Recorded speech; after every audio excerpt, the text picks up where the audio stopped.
relate those reactants and products to one another using stoichiometry. So what it comes down to is if you were given an amount of reactant or product, you can then do some math, which the math is called stoichiometry, to solve for the amount of any other substance in the reaction. And it could be that we're starting with grams and ending with grams, or we could use any of our mole conversions that we talked about. That's why it's important to do our mole conversions first, making sure that you and the students understand mole conversions, and then we can move on to our stoichiometry. Now, what do we need to be successful in terms of carrying out a stoichiometry problem? Number one, we need a balanced equation. That's why we talked about equations to start off our session tonight. Another thing that we'll need in our actual math is we will need the mole ratio. This is going to be one of our conversion fractions, and this is what truly makes it a stoichiometry problem. It's really not stoichiometry unless we have a mole ratio. That's why we're calling this the heart of stoichiometry.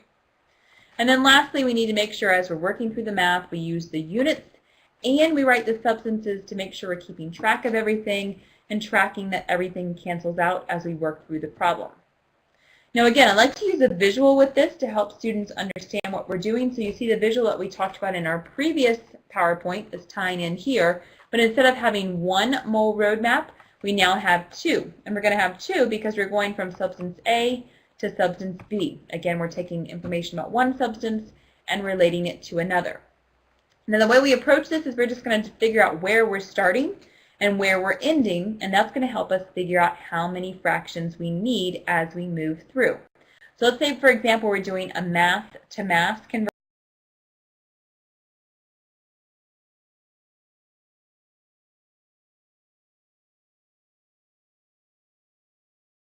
And then we'll go ahead and convert to mass of substance B. So you can see kind of how we piece through things and how we put our conversion factors together. But again, we're relating between two different substances. So we're starting with the first substance. The way we switch between substances is with our mole ratio. And then we go to whatever unit we want to end with that second substance. So let's go ahead and look at an example problem. How many grams of aluminum are needed to produce 15 grams of iron from the following reaction? So think about what we're trying to relate. We're trying to figure out information about aluminum, but we're starting with information about iron. So we're told that we have 15 grams of iron. How much aluminum would we need? Now remember, one of our things we need to do a stoichiometry problem is we need a balanced equation. So as we look at this equation, we clearly see it is not balanced. So before we move on, we want to make sure that we go ahead and balance our equation. And I thought I had done that, but I guess we don't have it in here, but we can just talk through. We would need a 2 here and a 2 here in terms of balancing that. Let's think through what we're doing. This is a mass to mass conversion, so we're going to start with mass. We'll convert to moles. We'll use our mole fraction, mole ratio, which will get us to moles of substance B, and then we'll convert to grams of substance B in terms of working through our calculations. So again, I'm sorry I don't have my 2's in there for balancing. We start by writing down our given, 15 grams of iron. Step 1 is to convert grams of iron to moles of iron. So notice that I'm going to make sure to include the units and the substance as we work through this. So 1 mole of iron has a molar mass of 55.85. Now that we are in moles of iron, we are ready for our mole ratio to relate between the two.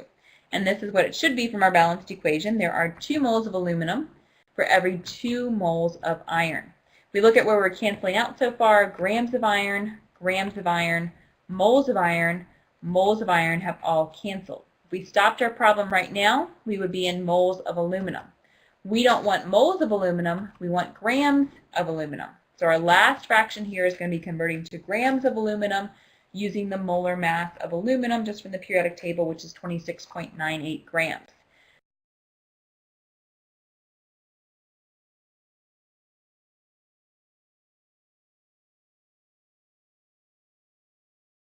$15 grams of iron. Again, this is our stoichiometry. The only way we can relate from one substance to another is using that mole ratio. We get our mole ratio from the balanced equation. So again, there should have been a 2 in front of the aluminum and a 2 in front of the iron to have that balanced. Let's look at another example, and the only way these differ is depending on what units we're starting with and what units we are ending with.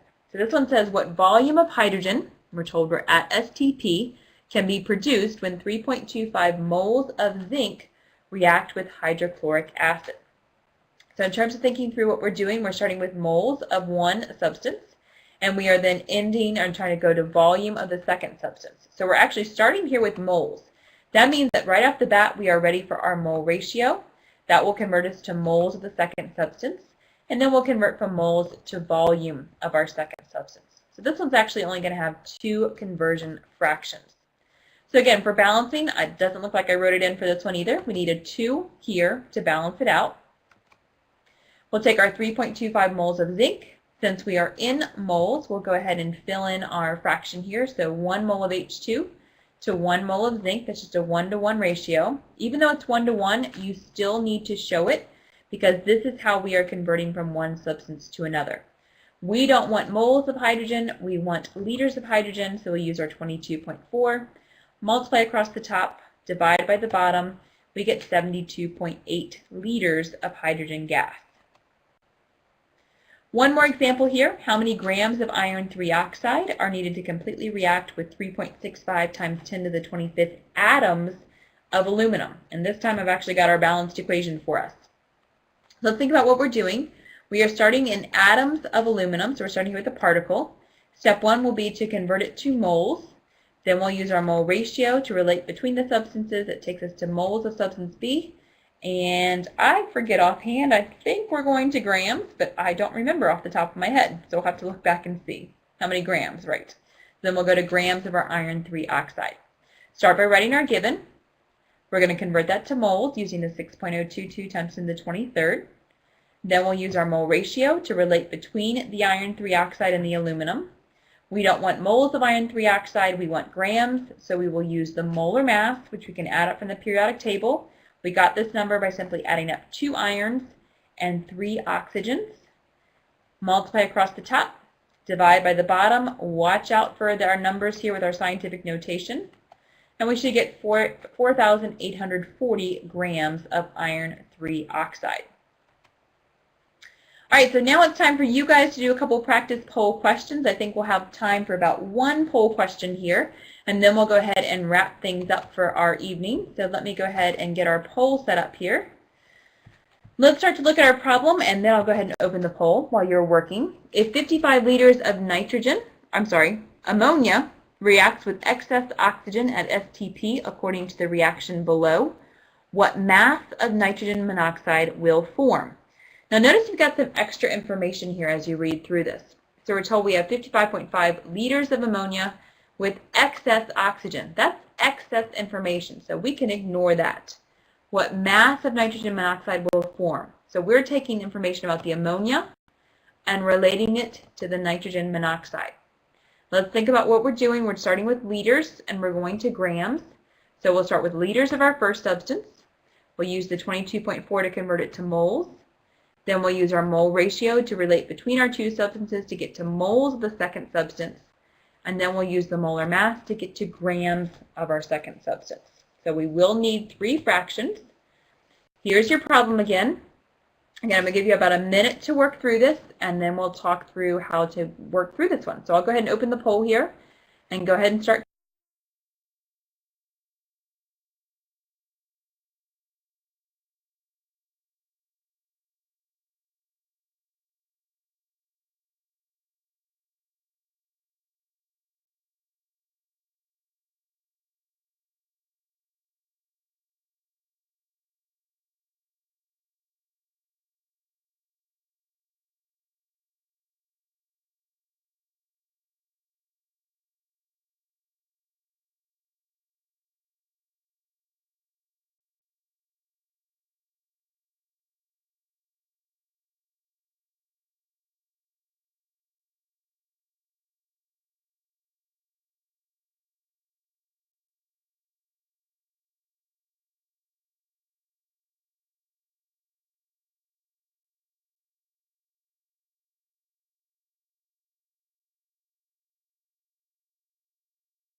Oh, we only have one vote in so far.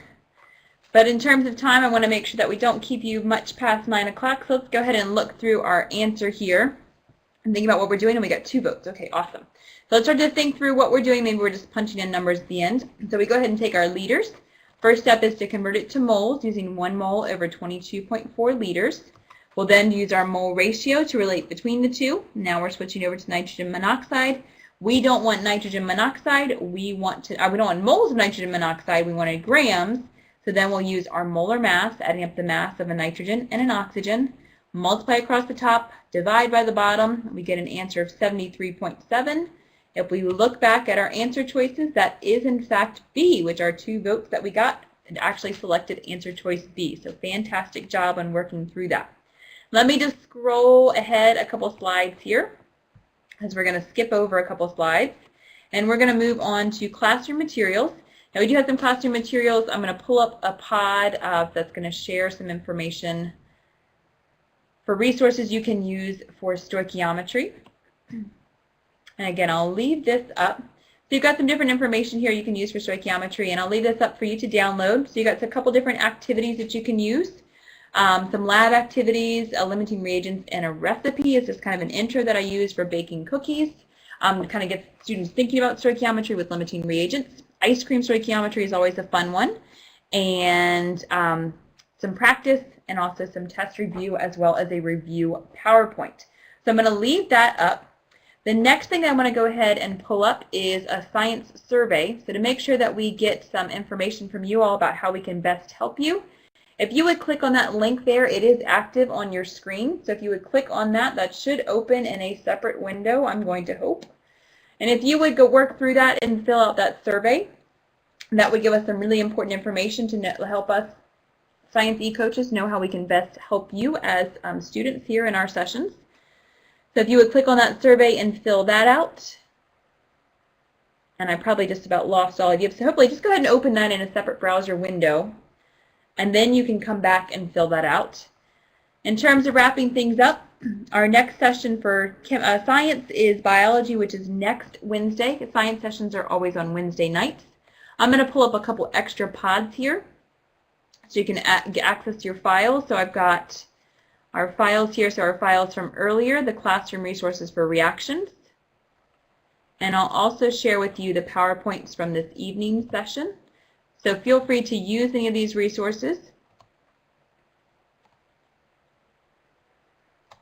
And again, when you go to download those, you can download a whole group at once, but know it will open in a separate browser window in terms of accessing those. And as we're wrapping up here, there's one other thing I wanted to share with you. So I'm going to pull a different pod up.